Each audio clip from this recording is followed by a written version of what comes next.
Growing frustrations among some Republicans over the leadership of HHS Secretary Robert F. Kennedy Jr. was on display during a hearing today in the U.S. Senate. The hearing featured two former agency leaders at the Center for Disease Control who accused Kennedy of pursuing an anti-vaccine agenda.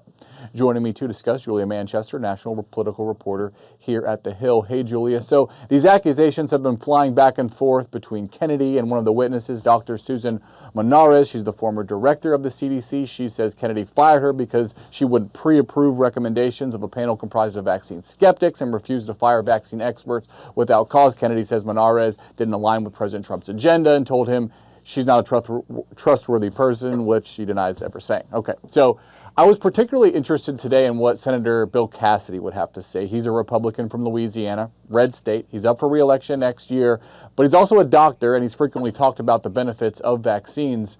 What do you make of what we heard from him today?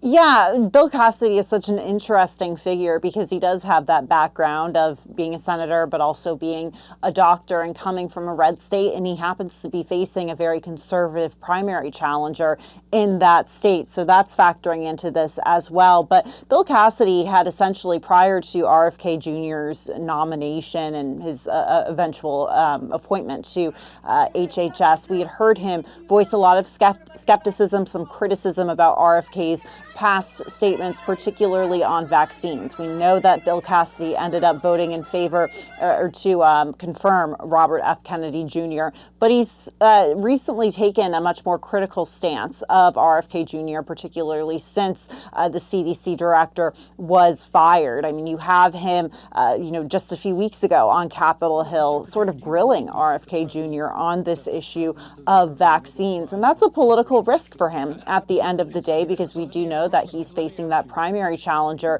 from the conservative wing of his party. But it's not just, I would say, Bill Cassidy, who's, I guess, a Republican, who's a doctor, who's been critical of RFK Jr. Bill Cassidy is notably the chair of the committee that Susan Monarez and her former colleague were testifying before. But you also have John Barrasso, for example, the Republican Senate whip, who also has a background as a doctor, and he's also voiced some criticisms or has been somewhat critical of RFK Jr.'s past comments on vaccines and his, how he's tackling that issue. So it's interesting to see how Republicans are willing to break somewhat on this issue of RFK Jr., his handling of the CDC firing and vaccines. Yeah, just the fact that Senator Cassidy would be calling this hearing, you mentioned that he's the committee chair, to have these former officials there to testify and air their grievances about Secretary Kennedy's leadership. What do you think that says about how these Republican senators are feeling?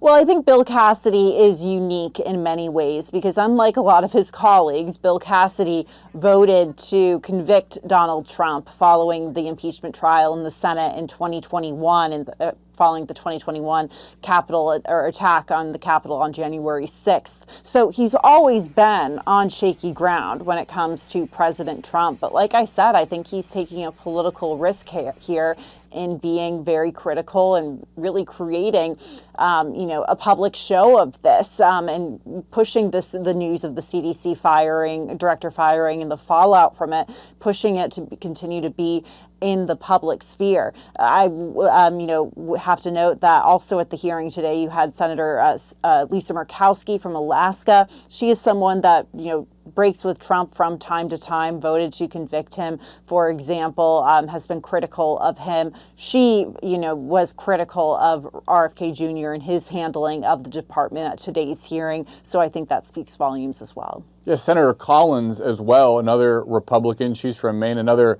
sometimes critic of the Trump administration. She said she was concerned about pressure being placed on career health policy staff by political officials. There is this meeting going on this week of the CDC's Advisory Committee on Immunization Practices. Do you think there is concern on Capitol Hill that that committee will make new recommendations that are not backed up by science?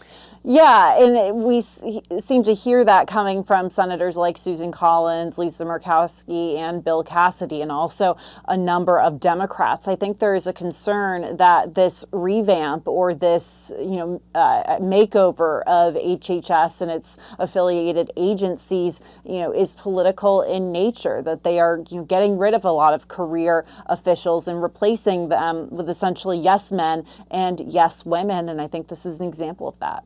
It'll be interesting to see what the committee recommends. For now, we will leave it at that. Julia Manchester, national political reporter here at The Hill. Thanks so much. Thank you.